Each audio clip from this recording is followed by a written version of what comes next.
mwongeye kwirirwaho nshuti zanjye, ndabashimira cyane kuba mureba video zanjye mbagezaho. Uyu munsi ngiye kubereka uburyo nteka umuceri uryoshye cyane. Mu byo ndaza kwifashisha rero harimo chicken flavor, harimo garlic ndetse amavuta ya olive oil, ndetse nkakoresha ikirahure kimwe cy'umuceri.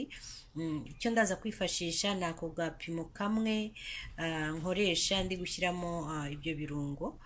Mukurikirane rero uko nza kubigenza.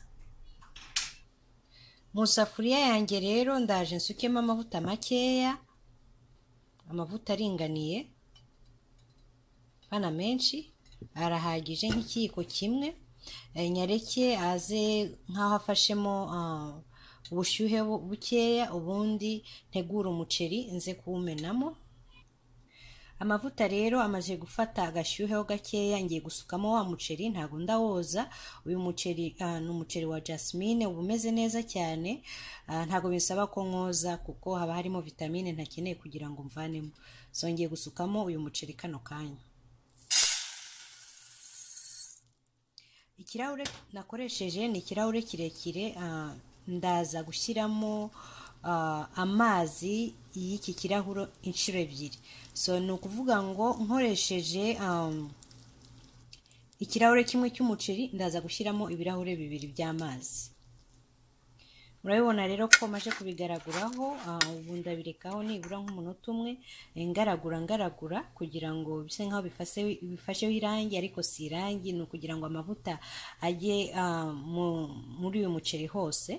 Ahasigaye igikurikiyeho ngiye gutegura bya birungo naberetse. Buri kirungo kimwe ndagenda nshyiramo kimwe cya kabiri cy'akayiko gatoya kugira ngo mvange n'uyu muceri wacu. Icya mbere ngiye kubanzamo ni garlic, ikaba ari ka kayiko kamwe n'igice ngiye gushyiramo, kimwe cya kabiri cy'akayiko. Iyi garlic yanjye irimo umunyu, ntago nkeneye kugira ngo nongeremo undi munyu. Ubundi ngiye gushyiramo na chicken flavor nayo. Ngiyi rero ya chicken flavor nayo ngiye gushyiramo kimwe cya kabiri cy'akayiko gatoya, nayo ngiye kuyongeramo.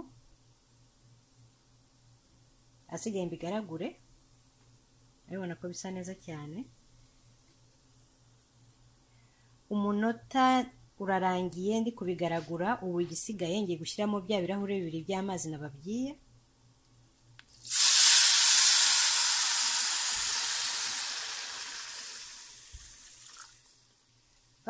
Ndarangije. Ubu igisigaye ngiye kubireka bitogote, ntago ndapfundikira, ndabireka bitogote bimeze gutya. Ahasigaye nibimara kuba nkaho amazi atangiye kurangira, nibwo ndabona kubipfundikira. Ndaza kubereka uburyo bimeze. Iminota imaje kuba 10 nkutetse, murabona ko amazi atangiye kumanuka. Igikurikiyeho ntago nigeze nkupfundikira, igikurikiyeho noneho ngiye kuwupfundikira kugira ngo wumuke neza. Noneho ngabanye n'umuriro ho gatoya.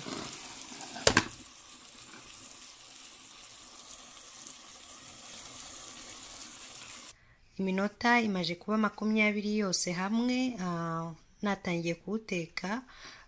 Reka turebe uko umuceri wacu umeze. Mana y'Isiraheli, uyu muceri uri guhumura neza cyane. Urahumura neza ku buryo wakwinjira mu nzu kabisa yakumva iyi mpumuro. Uranahiye, urabona ko wumutse neza, ukaba ufitemo n'akabara kubera ko twawukaranzeho iminota mikeya. Nguko kumeze rero. Nizere ko nawe mwazawuteka mukareba uko bimeze.